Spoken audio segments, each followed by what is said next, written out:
President Trump talking nuclear option this morning on Twitter, saying the U.S. Senate should switch to 51 votes immediately and get health care and tax cuts approved fast and easy.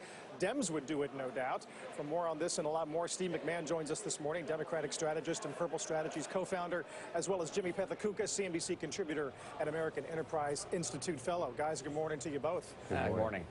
We could go a few different directions here, but let's take this this one idea here, Steve. Is it likely that enough Republicans would back something like this? I don't think so. And I think the Republican that he's going to run into first, who's going to not think this is a very good idea, is Mitch McConnell. You know, a long time ago, worked for Senator Kennedy, Ted Kennedy, and he used to say, presidents come and go, but the United States Senate, the greatest deliberative body in the world, doesn't. It'll always be there, and it'll always behave a certain way. And I don't think it's going to behave Donald Trump's way. And by the way, I'm not even sure with a 51 vote threshold he could get much of his agenda passed, other than other than tax reform. Health care reform doesn't look like it can get 51 Republicans in the Senate. Even Mitch McConnell said that.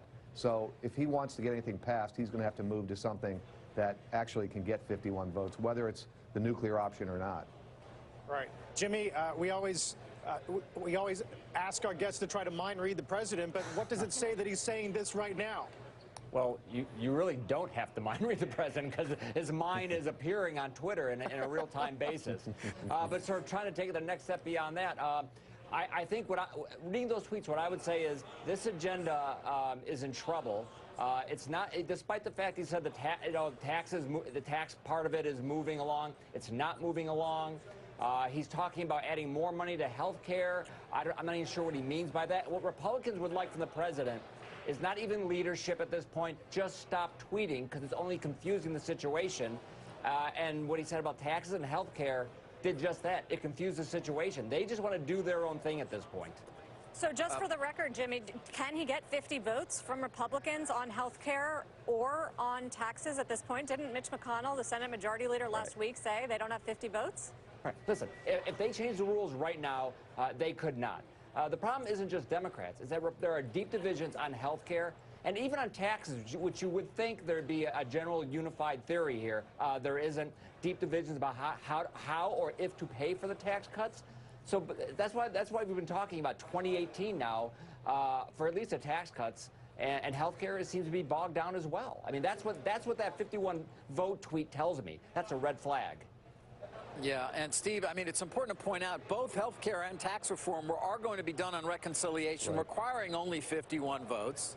One on the fiscal year 18 budget, that would be health care, and then the fiscal 17, fiscal 18 would be for tax reform.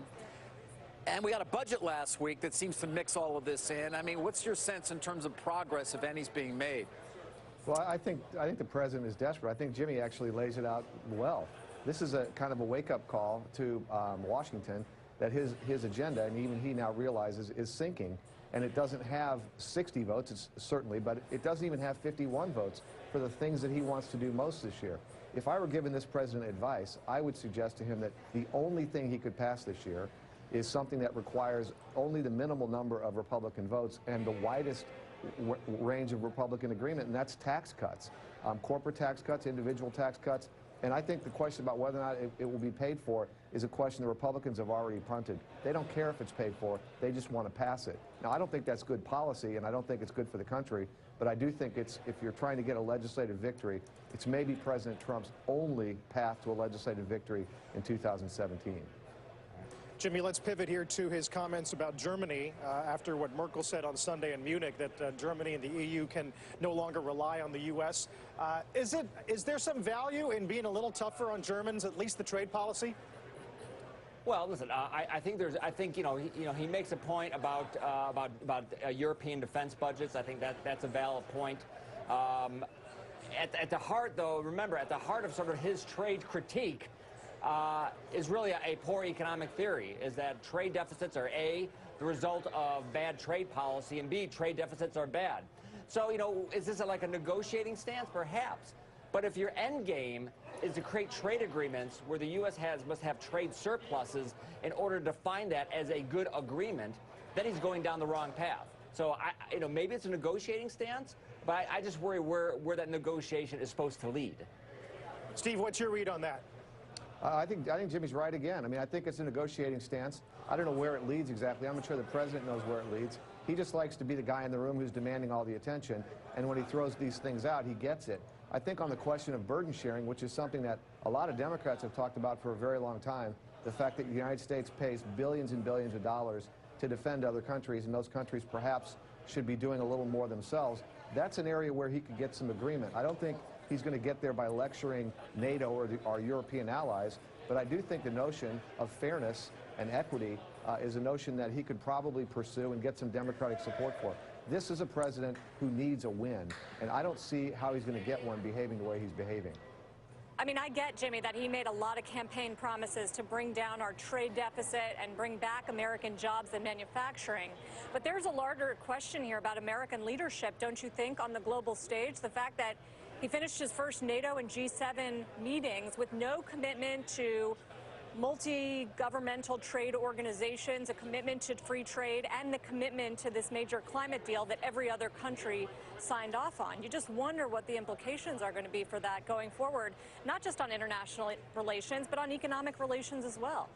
Well, Republicans used to attack Democrats for saying they wanted America just to be another country on the UN roll call between Angola and Zimbabwe, that they didn't view America as a special nation. So I think it's really ironic that we have a president who at this point does seem to be withdrawing from that international role, whether it's trade, whether it's collective defense, or whether it's climate change. So this is an interesting experiment we're going to run, what the world looks like without U.S. leadership. I just hope it's an experiment that doesn't turn out to be an alarming one. We're going to find out, hopefully, as the president said, a decision on the Paris Accord later in the week. Steve, Jimmy, good to see you guys. Thanks. Thanks a lot. Thank you. We'll see you next time.